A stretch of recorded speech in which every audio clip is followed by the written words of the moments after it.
সুপ্রিয় শিক্ষার্থীরা, আসসালামু আলাইকুম। আমি রাবিয়া সিদ্দিকা, ব্যবস্থাপনা বিভাগ, ব্যবস্থাপনা চতুর্থ পত্র, বিষয় ব্যবসায় যোগাযোগ, কোড 122603, বিবিএস পাস শ্রেণী ছাত্রীদের আজকের এই অনলাইন ক্লাসে স্বাগত জানিয়ে আমি ক্লাস শুরু করছি। মাঝখানে আমরা বেশ কিছু বন্ধ পেয়েছি, তোমরাও একটু রেস্ট নিলে। আশা করি আবার এই ক্লাসগুলোতে আগের মতোই খুব সচল হয়ে ক্লাসগুলো করবে। আমি আজকে তোমাদের নতুন একটা চ্যাপ্টার ধরছি। আমরা ব্যবসায় যোগাযোগ পড়ছি, জানো। ব্যবসায় যোগাযোগের যে চ্যাপ্টারটা আমি এতদিন পড়াচ্ছিলাম সেটা ছিল ব্যবসায় যোগাযোগের বিভিন্ন ধরনগুলো কী কী। এটা অনেক আলোচনা করেছি। আজকে সেই আলোচনারই একটা অংশ, বারবার যেখানে আমি আলোচনায় কথাগুলো বলেছি, কোন মাধ্যমে কোন উপায়ে আমরা যোগাযোগ করি, এই বিভিন্ন প্রকারের যোগাযোগগুলো যে বিভিন্ন মাধ্যমে করি, সে মাধ্যমগুলোর খুব গুরুত্বপূর্ণ একটা মাধ্যম হচ্ছে প্রতিবেদন। যে প্রতিবেদন নিয়ে আজকে আমরা পড়ব, তোমরা একটু স্ক্রিনে দেখতে পাচ্ছ আমি প্রতিবেদন লিখেছি, চ্যাপ্টারটার নাম। আর এটা থেকে যে প্রশ্নগুলো হয়, আমাদের প্রতিবেদনের প্রশ্নের চাইতেও যেটা বেশি ইম্পর্টেন্ট সেটা হচ্ছে প্রতিবেদন লিখন কিভাবে করতে হয়, কিভাবে একটা প্রতিবেদন তৈরি করতে হয় সেটা জানা। সেটা জানার আগে আমাদেরকে কি করতে হবে, কেন করা হয় প্রতিবেদনটা তৈরি, তারপরে এর গুরুত্বটা কী, এটার মাধ্যমে আমরা কী পেয়ে থাকি, এই দুটো জিনিস তো আমাদের অবশ্যই বুঝতে হবে।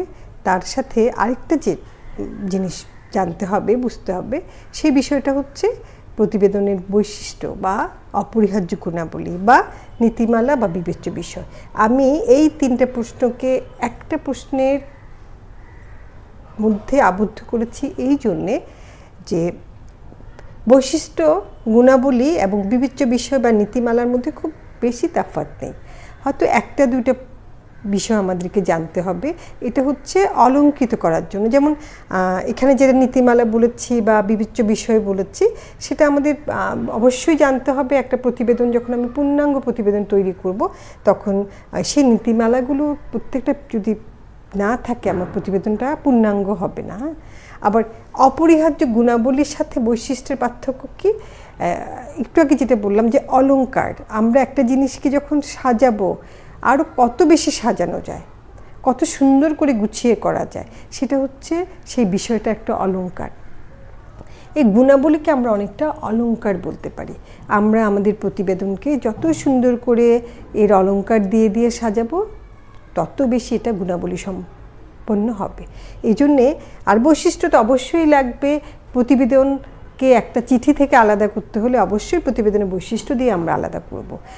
আমরা এই যোগাযোগে অনেকগুলো মাধ্যমের মধ্যে চিঠি, পত্র, তারপর প্রতিবেদন, প্রচারপত্র, আরও বিভিন্ন ধরনের মাধ্যমগুলো আছে যেগুলো লিখিত মাধ্যমে আমরা আনি। তাহলে এই বিভিন্ন মাধ্যমের প্রত্যেকটাই আলাদা আলাদা। যেমন একটা চিঠি লিখছি আমি কাউকে, সেই চিঠিটা সাথে প্রতিবেদনে নিশ্চয়ই একটা পার্থক্য আছে। সেই পার্থক্যটা কিসে হবে? বৈশিষ্ট্য দিয়ে হবে। একটা চিঠির যে বৈশিষ্ট্য থাকে, সাধারণ চিঠি, তাগাদাপত্র, ফরমায়েশপত্র, আমরা এগুলি সব পড়ব। তারপর অভিযোগপত্র এবং ব্যবসায়িক বিভিন্ন পত্রগুলো, সাংগঠনিক বিভিন্ন স্তরভেদে যে পত্রগুলি লেখা হয়, প্রত্যেকটা পত্রের একটা আলাদা আলাদা বৈশিষ্ট্য আছে। এই বৈশিষ্ট্যগুলোই পত্রগুলোকে একটা থেকে একটা আলাদা করে। এবং ঠিক তেমনি প্রতিবেদনেরও এই বৈশিষ্ট্যগুলো আছে, যে বৈশিষ্ট্যগুলো না জেনে আমি প্রতিবেদন তৈরি করলে একটা সাধারণ চিঠির মতো অথবা অন্য একটা চিঠির মতোই সেই প্রতিবেদনটা গণ্য হবে, অথবা কোনো কিছুতেই এটা পড়বে না। এই জন্যে আমাদের প্রতিবেদন লিখনে সবচেয়ে ইম্পর্টেন্ট যে ব্যাপারগুলো, যেগুলো আমরা অবশ্যই খেয়াল করতে হবে এবং বারবার যেগুলোকে আমাদের বুঝতে হবে, জানতে হবে, হ্যাঁ, সেগুলো হচ্ছে এর বৈশিষ্ট্য কী, আরও সুন্দর করে, আরও অলঙ্কৃত করে সেটাকে আমরা গুণাবলীতে নিয়ে যাব। এরপরে নীতিমালা ও বিবেচ্য বিষয়, যেটা ছাড়া কখনোই আমাদের প্রতিবেদনটা পূর্ণাঙ্গ হবে না। তাহলে আমি আশা করছি আমার এই কথাগুলোতে তোমরা বুঝতে পেরেছ উদ্দেশ্য, গুরুত্ব এবং বৈশিষ্ট্যের মধ্যে পার্থক্যটা কি। 2 নম্বর হচ্ছে প্রতিবেদনের বৈশিষ্ট্য কী জন্য প্রয়োজন, কেন আমাদের এটা বুঝতে হবে এবং চুলচেরা বিশ্লেষণ করে জেনে একটা প্রতিবেদন তৈরি করতে হবে। তোমাদের পরীক্ষায় সাধারণত দেখা যায় পূর্ণাঙ্গ একটা বড় প্রশ্ন আসে, যেটা পুরো 10 নম্বরের প্রশ্নই আসে যে একটি প্রতিবেদন রচনা করো, একটি প্রতিবেদন তৈরি করো। বাজেট প্রতিবেদন হতে পারে বা নিরীক্ষকের কোনো প্রতিবেদন হতে পারে, অথবা সেটা কোনো সভা সম্পর্কিত প্রতিবেদন হতে পারে। তাহলে আমাদেরকে এগুলি প্রত্যেকটা আলাদা আলাদা করে জানতে হবে, বুঝতে হবে। আজকে আমি তোমাদের প্রতিবেদন কি সেটা নিয়ে একটু আলোচনা করব এবং উদ্দেশ্যগুলো কী উদ্দেশ্যে আমরা প্রতিবেদনটা তৈরি করে থাকি। এটা আমি প্রথম প্রশ্নটা এটা রেখেছি।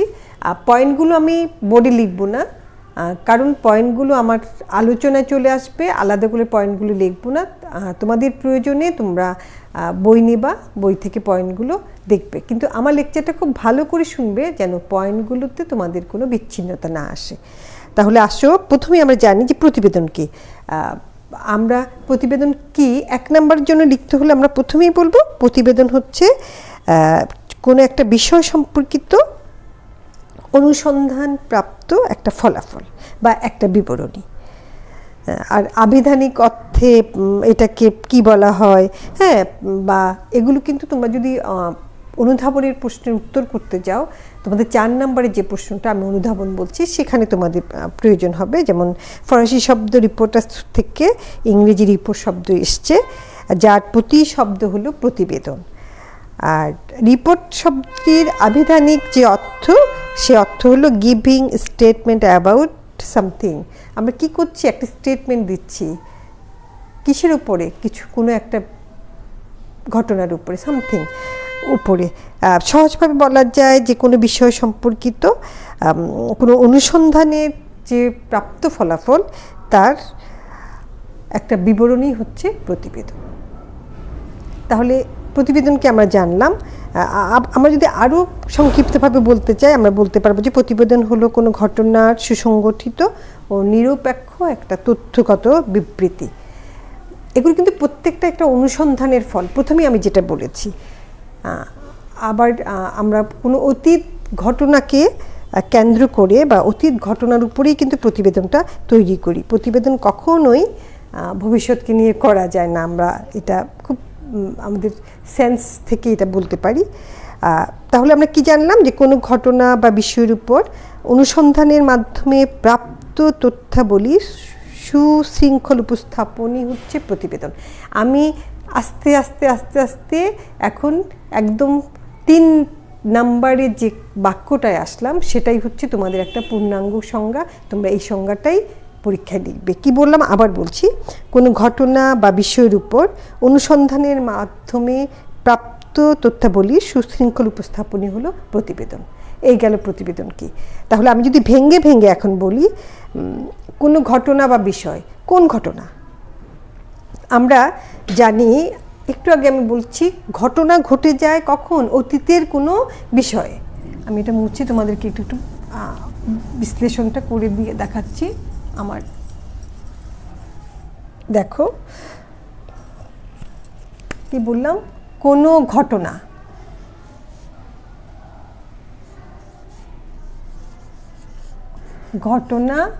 বা বিষয়, বিষয় এর কি উপর, এই বিষয়ের উপর অনুসন্ধানের মাধ্যমে, আমার বোর্ডটায় পুরোটা লেখা সম্ভব হচ্ছে না সংজ্ঞাটা, আমি এই জন্য ভেঙে ভেঙে তোমাদের যা বুঝতে হবে সেটাই লিখছি। কেমন, সরি,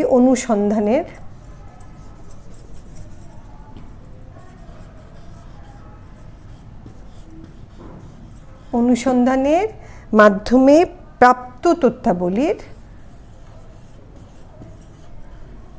তথ্যাবলী, এরপরে কি সুশৃঙ্খল উপস্থাপনা।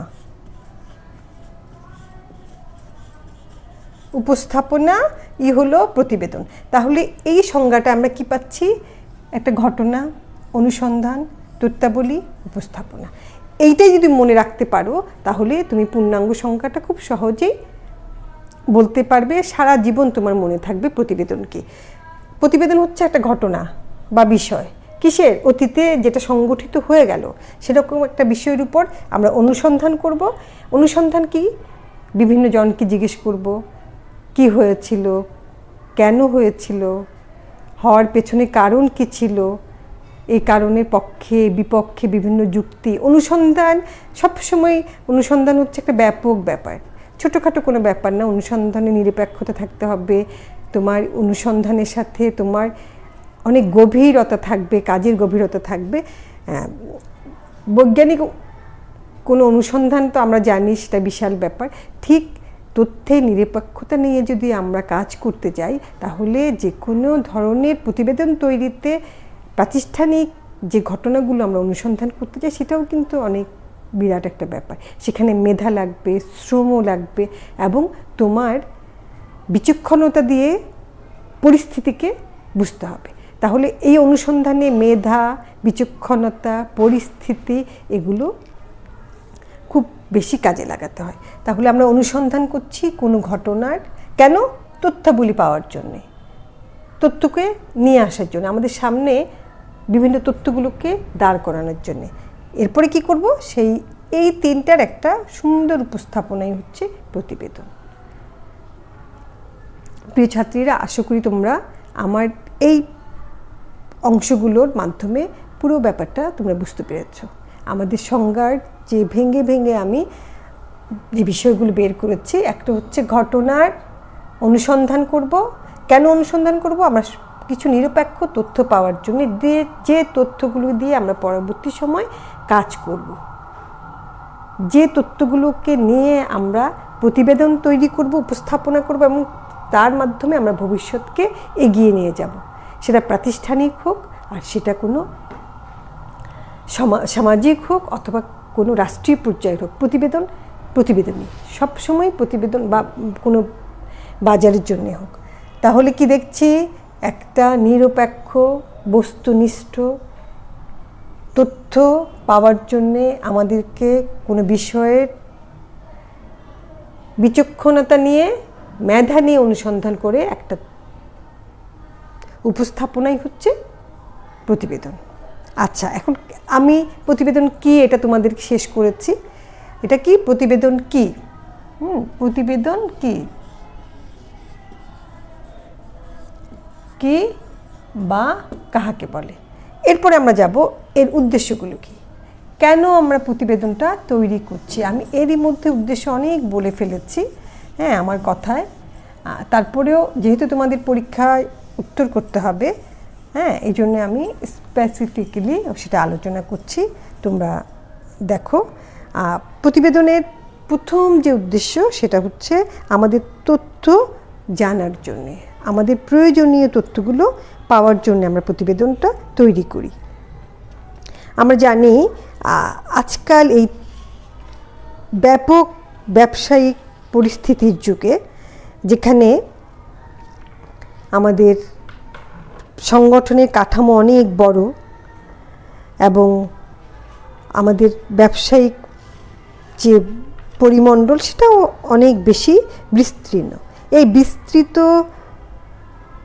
জায়গায় আমরা যখন কাজ করতে যাব তখন আমাদেরকে অবশ্যই কী করতে হবে? অনেক বেশি তথ্য বা ঘটনা ঘটবে, সেই ঘটনাগুলোর উপর অনুসন্ধান, পরীক্ষা, পর্যালোচনা এগুলো করে করে আমরা যে ঘটনা বা যে বিষয় এর যে তথ্যাবলীগুলি পাবো সেগুলিকে ধারাবাহিকভাবে, নিরপেক্ষভাবে, সংক্ষিপ্তভাবে একটা বিবরণী প্রকাশ করতে হবে। এবং এই জন্যেই আমাদের কি প্রয়োজন? অনুসন্ধানের প্রয়োজন, প্রতিবেদন প্রয়োজন। তাহলে যে কোনো প্রতিবেদন তৈরি করতে হলে আমাদের যে বিষয়টাকে সামনে রেখে আমরা প্রতিবেদনটা তৈরি করব সেটা হচ্ছে সিদ্ধান্ত গ্রহণে যেন আমার এই তথ্যগুলো ভবিষ্যতে সহায়তা করে থাকে। আমরা যে সিদ্ধান্ত গ্রহণ করতে যাব আগামীতে যে কোনো প্রতিষ্ঠান, তখন সেই প্রতিষ্ঠান যেন আজকের এই অনুসন্ধান লব্ধ যে তথ্য, অনুসন্ধান থেকে যে তথ্যগুলো আমরা পাচ্ছি সেগুলিকে যেন কাজে লাগাতে পারে। যেমন একটা উদাহরণ দিই তোমাদেরকে, সিদ্ধান্ত গ্রহণ প্রধান হাতিয়ার হচ্ছে কি নির্ভুল তথ্য। আমরা নির্ভুল তথ্য ছাড়া কখনোই কোনো সঠিক সিদ্ধান্ত যেতে পারবো না। তা প্রতিবেদনে যে আমরা থেকে যে তথ্যগুলি পাই সেগুলি প্রতিষ্ঠানে বিভিন্ন স্তরের কর্মচারী থাকবেন, কর্মকর্তা থাকবেন, তাদের ভবিষ্যৎ কোনো কর্মপন্থা নির্ধারণের জন্য এই সঠিক তথ্যগুলি আমাদেরকে সিদ্ধান্ত গ্রহণে সহায়তা করবে। এরপর আমরা আসতে পারি যেমন ঘটনা বা কার্যের অগ্রগতি অবহিতকরণ। কাকে অবহিত করা? যারা ডিসিশন মেকার, তাদেরকে যে কোনো একটা কাজ যেটা হচ্ছে, যে ঘটনাটা চলমান, সেটা সম্পর্কে কিন্তু অগ্রগতি রিপোর্টটা যদি ওনারা ঠিকমতো না পান, ওনারা পরবর্তী সিদ্ধান্ত গ্রহণ করতে পারেন না, ওনারা এরপর কী করবেন। তাহলে প্রতিবেদনের মাধ্যমে আমরা এই ঘটনাগুলো অবহিত করব। এরপর আমি তোমাদের পয়েন্টগুলো কিছু কিছু লিখে দিয়েছি, দেখো খুব ইম্পর্টেন্ট কিছু পয়েন্ট, আর যেগুলো এমনি আমি আলোচনায় নিয়ে আসছি সেগুলো লিখছি না, তোমরা ওগুলো বই থেকে নিতে পারো। তোমাদের 6 নম্বরের প্রশ্নের জন্যে অথবা 8 নম্বরের প্রশ্নের জন্যে এই 7টা পয়েন্টই যথেষ্ট। হ্যাঁ, তাহলে দেখো এরপরে ঘটনার নিরপেক্ষ উপস্থাপন। আমরা জানি কোনো ঘটনা যখন ঘটে তখন সেই ঘটনার পক্ষে বিপক্ষে বলার অনেকজন থাকে। এই একটা, যদি সেটা কোনো বিরোধ সংক্রান্ত হয়, আর যদি বিরোধ সংক্রান্ত না হয়, যে কোনো একটা ঘটনাকে সবাই দৃষ্টিভঙ্গি কিন্তু এক না, ওই পারসেপশান যেটা আমরা বলি, পারসেপশান এক না, একজন এক ঘটনাকে একভাবে দেখতে পারে বা একভাবে ব্যাখ্যা করতে পারে। তাহলে যখন প্রতিবেদন তৈরি হয় তখন কিন্তু একটা কমিটির মাধ্যমে তৈরি হয়। তাহলে কমিটির যে কয়েকজন থাকেন তাদের দৃষ্টিভঙ্গিতে তারা সেই ঘটনা যে তথ্যগুলি পেল সেটা সম্পর্কিত যে নিরপেক্ষ একটা উপস্থাপন, হ্যাঁ, সেটা কিন্তু অনেক বড় একটা ব্যাপার। আর তারা যে তথ্যগুলি পায় সেই তথ্যগুলো বা সেই পরিস্থিতিকে ওই সময় ওই পরিস্থিতি মোকাবেলা করে এবং এই সম্পর্কিত বিভিন্ন যে বাস্তবভিত্তিক যে ঘটনাগুলো ঘটেছে বা যেটা নেওয়া উচিত ছিল, যেটা নেওয়া হয়নি, ওগুলো উপর যাচাই বাছাই করে একটা নির্ভরযোগ্য একটা তথ্য দেয়, যেটার উপরে প্রতিবেদন কি প্রকাশ করে, বিবরণী প্রকাশ করে, এবং যারা সিদ্ধান্তে থাকবেন, যারা এটা নিয়ে কাজ করবেন, সেটা সেই প্রতিবেদনের উপরে ডিপেন্ড করে কাজটা করতে পারে। এরপর আমরা যেমন যেতে পারি তথ্যের যুক্তিপূর্ণ ব্যাখ্যা। দেখো যুক্তিপূর্ণ ব্যাখ্যাটা কি? আমি একটু আগে যেটা বললাম যে একটা ঘটনার যে গুরুত্বপূর্ণ যে বিভিন্ন উৎসগুলো থাকে, সেই উৎসের সাথে সংশ্লিষ্ট যে তথ্য উপাত্ত বা গাণিতিক যে বা পরিসংখ্যানিক যে কলা কৌশলগুলো থাকে, হ্যাঁ, ওগুলোর বিস্তারিত ব্যাখ্যা বিশ্লেষণ কিন্তু পাঠকদের কাছে সবসময় বোধগম্য হয় না। তাহলে ওগুলোকে ব্যাখ্যা বিশ্লেষণের মাধ্যমে পাঠকদের কাছে বোধগম্য করার জন্য কিন্তু আমাদের কি প্রয়োজন? প্রতিবেদন প্রয়োজন। আমি একদম সাধারণ একজন পাঠক, আমি কোনো গাণিতিক ব্যাখ্যা বিশ্লেষণকে খুব সহজেই নিতে পারবো না। তাহলে সেই ব্যাখ্যা বিশ্লেষণের জায়গাটুকু আমাকে কে সহজ করে দিচ্ছে?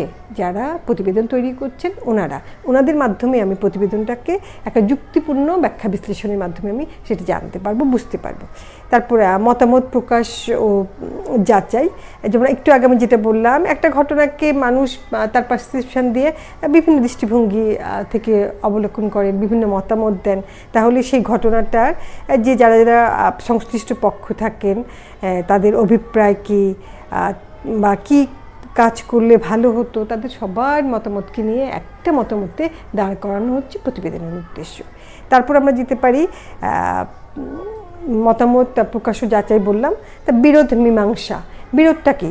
আমরা সবসময় যে ভালো কিছু নিয়েই শুধু সবসময় পজিটিভ নিয়েই যে আমাদের চলতে হবে তা না, মাঝে মাঝে নেগেটিভ কিছু আমাদের সামনে চলে আসে। যেমন হয়তো একটা কোম্পানিতে বা একটা সংগঠনে বিরোধ লেগে গেল, কি মালিক পক্ষ শ্রমিক পক্ষের সাথে বা শ্রমিককে, হ্যাঁ, তখন এই পরিস্থিতিকে মোকাবেলার জন্যে কি করতে হয়? একটা তথ্য প্রয়োজন হয়, একটা বিশ্লেষণের প্রয়োজন হয়, একটা অনুসন্ধানের প্রয়োজন হয়। কেন প্রতিবেদন তৈরি করবে? সেই প্রতিবেদন কি করে আমাদেরকে জানিয়ে দেয় আসলে সত্যিকার ঘটনা কী ছিল, এবং এই প্রতিবেদনে যে সুপারিশটা থাকে সেই সুপারিশের আলোকে কিন্তু এই ধরনের পরিস্থিতি, ক্ষতিকর পরিস্থিতি বলো বা আমরা প্রতিষ্ঠানের বিপক্ষে যে পরিস্থিতিগুলো থাকে সেই বিরোধের অবসান করা যায় একটা নিরপেক্ষ এবং সুস্পষ্ট মতামত সম্বলিত প্রতিবেদনের মাধ্যমে। তারপরে আমি আরেকটা পয়েন্ট বলবো, আমি এখানে লিখেছি দেখো, সেটা হচ্ছে সাংগঠনিক অবস্থা অবগত করানো। আমরা জানি প্রতিবেদন সংগঠনের একেবারে উচ্চ স্তরে যারা থাকেন কর্মকর্তা, তাদের কর্ম পরিকল্পনা কী গ্রহণ করলো, তারা কি নীতি নিল, তাদের কর্মসূচি কি প্রণয়ন হচ্ছে, এই প্রয়োজনীয় বিষয়গুলোর বিভিন্ন তথ্য থাকে, দিক নির্দেশনা প্রদান করে। কাদেরকে করতে হয়? যারা এগুলো বাস্তবায়ন করবে তাদেরকে। তাহলে এই সার্বিক অবস্থাগুলোকে সবসময় সচেতনতার সাথে ব্যবসায়ী লক্ষ্য অর্জনের জন্যে একটা প্রতিবেদন অবশ্যই প্রয়োজন, যেখানে আমরা এই পরিকল্পনা, নীতি এবং কর্মসূচিগুলোকে খুব সহজভাবে দেখব এবং সেগুলো নিয়ে কাজ করে আমরা এগিয়ে যেতে পারবো। এই প্রতিবেদনের খুব ইম্পর্টেন্ট কিছু উদ্দেশ্যগুলো আমি তোমাদের বললাম, যেগুলো ছাড়া প্রতিবেদন তৈরির কোনো কারণই থাকতে পারে না। 2 নম্বর হচ্ছে যেগুলো ছাড়া একটি প্রতিষ্ঠান এগিয়ে যেতে পারবে না। এছাড়াও আরও কিছু পয়েন্ট, যেমন আইনগত আনুষ্ঠানিকতা পালনের জন্যে, হিসাবপত্র সংরক্ষণ এবং সবাইকে জানানোর জন্যে, বিভিন্ন সময় বিভিন্ন প্রতিষ্ঠানে সভা হয়, সেই সভাগুলোতে কী ধরনের সিদ্ধান্ত গ্রহণ হলো এটা প্রচার করার জন্যে বা সবাইকে জানানোর জন্যে প্রতিবেদন অহরহ তৈরি করতে হয়। তারপর পরিচালনা ব্যয় হচ্ছে, এই ব্যয়টা কেন হচ্ছে, কোথায় হচ্ছে, কীভাবে হ্রাস করা যাবে সেটা জানার জন্য আমাদের প্রতিবেদন প্রয়োজন হয়। এছাড়া আন্তঃপক্ষীয় যে যোগাযোগ, এটা একটু ইম্পর্টেন্ট, বেশ ইম্পর্টেন্ট, এবং তাদের যে সম্পর্কগুলো উন্নয়নের জন্য প্রতিবেদন খুব ইম্পর্টেন্ট। আমরা পড়েছি প্রতিষ্ঠানে কী হয়, বিভিন্ন ধরনের যোগাযোগ সংগঠিত হয়, যেমন আন্তঃব্যক্তিক যোগাযোগ, আন্তঃদলীয় যোগাযোগ। এই যোগাযোগগুলোকে সবসময় উন্নয়নের জন্য আমাদেরকে অবশ্যই প্রতিবেদন প্রচার করতে হবে। প্রতিবেদনের মাধ্যমেই আমাদের যারা আছেন তারা বিষয় সম্পর্কিত ধারণাটা সুস্পষ্ট নিতে পারবে এবং তারা কাজে এগিয়ে যেতে পারবে। তাহলে আমরা প্রতিবেদনকে বিভিন্নভাবে দেখছি, আলোচনা করছি এবং উদ্দেশ্যগুলো জানছি, কিন্তু সময়ের বিবর্তনে আধুনিক ব্যবসা বাণিজ্যে কিন্তু প্রতিবেদন গুরুত্ব বলো, উদ্দেশ্য বলো, দিন দিন বৃদ্ধি পাচ্ছে। আমরা আজকে এখানে বসে আমরা একটু শেয়ার মার্কেটের কথাই যদি চিন্তা করি, সারা বিশ্বের বড় বড় কোম্পানিগুলোর শেয়ার আমি আজকে অনলাইনে ক্রয় করছি, বিক্রয় করছি। তাহলে কিসের মাধ্যমে? আমি প্রতিবেদনের মাধ্যমেই সেই কোম্পানিকে জানছি, এবং কোম্পানি সুস্পষ্ট, নিরপেক্ষ এবং আমাদেরকে বস্তুনিষ্ঠ সংবাদ প্রদান করতে পারছে বলেই আমরা সেই কোম্পানির শেয়ারের দিকে ঝুঁকছি। আমি একটা উদাহরণের মাধ্যমে তোমাদের এটা জানাচ্ছি। তাহলে আমরা কি দেখছি? প্রতিবেদন আসলেই একটা কি কেরিয়ার হিসাবে, প্রাতিষ্ঠানিক কেরিয়ার হিসাবেও কিন্তু একটা ইনফরমেশান আনা নেওয়ার জন্য একটা জরুরি একটা ব্যাপার, বা এটা খুব বেশি গুরুত্ব রাখে। তাহলে প্রিয় ছাত্রীরা, আজকে এ পর্যন্তই। আমি প্রতিবেদন কী এবং কী উদ্দেশ্যে প্রতিবেদন তৈরি করা হয় সেটা নিয়ে যা বললাম তোমরা শুনবে এবং বইয়ের সাহায্যে বারবার পড়ে এটা আত্মস্থ করবে, যেন আমরা পরবর্তী বিষয়গুলো খুব সহজেই ধরতে পারি। তাহলে আল্লাহ হাফেজ, ভালো থেকো।